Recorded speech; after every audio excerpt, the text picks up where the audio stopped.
क्या NSCI club डूबने की कगार पर पहुंच चुका है?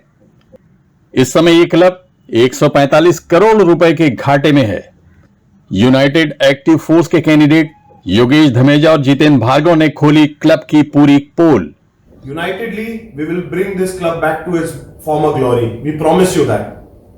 इस समय मुंबई और दिल्ली में एनएससीआई क्लब में चल रही धांधली की चर्चा जोरों पर है, क्योंकि आगामी 26 मार्च को यहां नई कमेटी के चुनाव होने वाले हैं।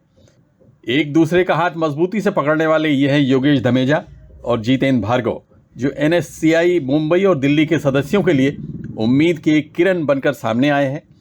योगेश धमेजा क्लब की ऑडिट रिपोर्ट दिखाते हुए कहते हैं कि हमारा क्लब 145 करोड़ से ज्यादा के नुकसान में चल रहा है। वहीं जितेंद्र भार्गव कहते हैं कि हम अपने क्लब को इस तरह का बनाएंगे कि देश और विदेश में लोग इस क्लब की मिसाल पेश करें।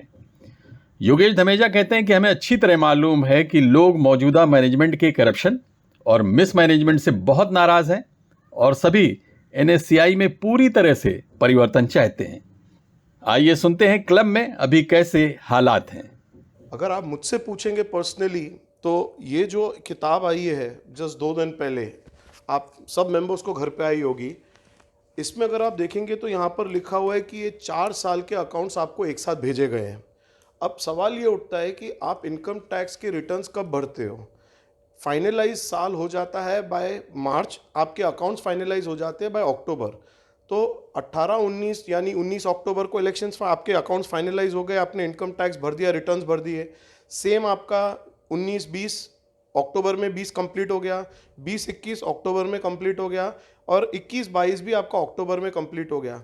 तो चलिए 21-22 का साल का अकाउंट्स आप मुझे अभी भेजते हैं तो चलेगा, मैं मान लेता हूँ।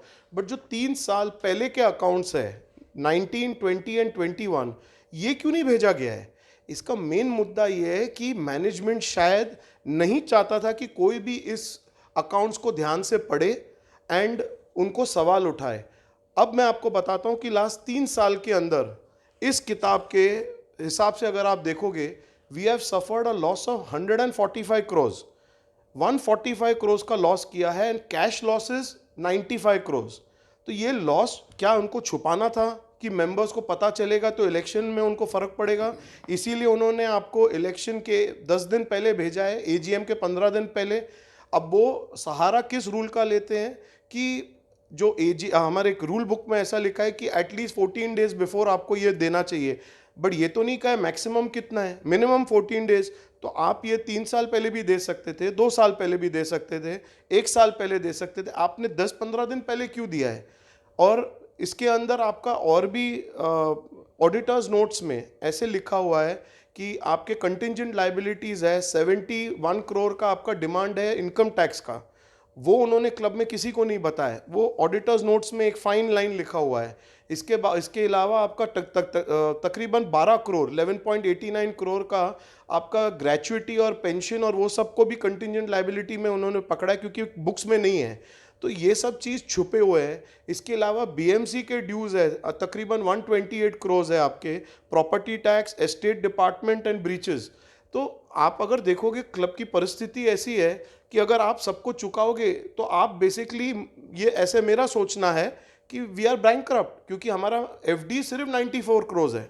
तो बॉम्बे का एफडीज 94 करोड़ है, आपके बीएमसी ड्यूज 128 करोड़ है, कंटिंजेंट लाइबिलिटी में आपने तकरीबन 85 करोड़ का आपने पकड़ा ही नहीं है, तो आपके पास पैसे कहाँ हैं कुछ क्लब चलाने को? तो शायद ये डर से इन्होंने ये किताब आपको भेजा ही नहीं है, ये मैं मेंबर्स को बताना चाह रहा हूँ।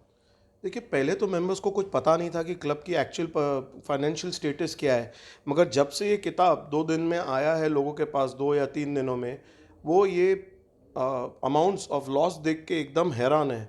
एंड इस कारण उन्होंने भी प्रण लिया है कि बस हम ये मैनेजमेंट को निकाल के एक नया मैनेजमेंट लाएंगे क्लब में, क्योंकि एक कॉमन सेंस की बात है कि जब जो जूना मैनेजमेंट है उनमें से ही एक तकरीबन 10-12 लोग रिकंटेस्ट कर रहे हैं, तो पब्लिक भी समझ गई कि जब वो 12 लोग हैं जिसके कारण ये लॉस हुआ है, तो वो अब आके क्या इसको सिचुएशन को सुधारेंगे।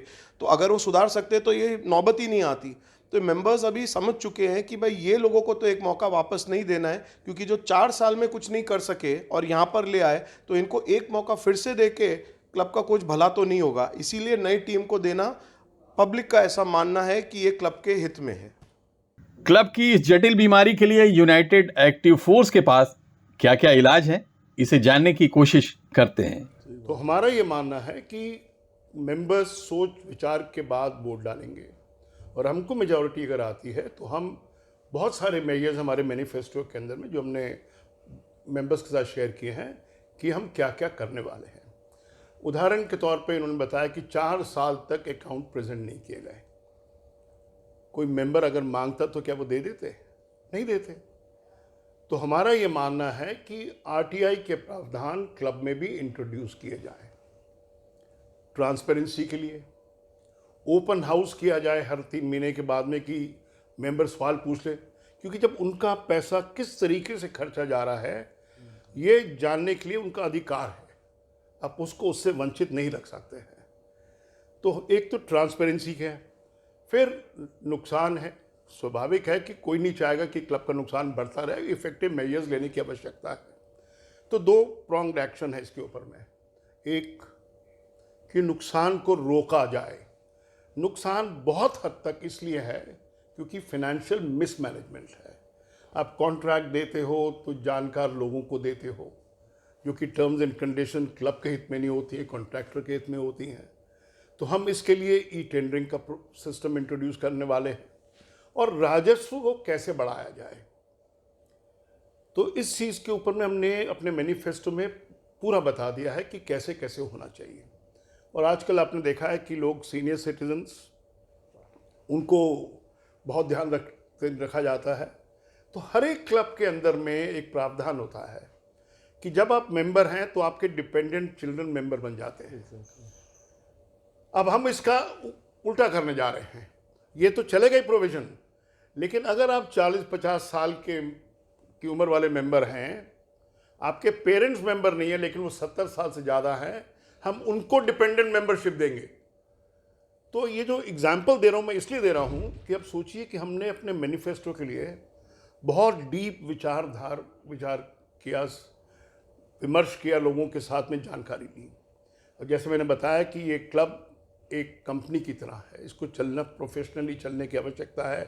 जुडिशियस यूज़ ऑफ फंड्स होने चाहिए, ट्रांसपेरेंसी होनी चाहिए, एफिशिएंसी होनी चाहिए।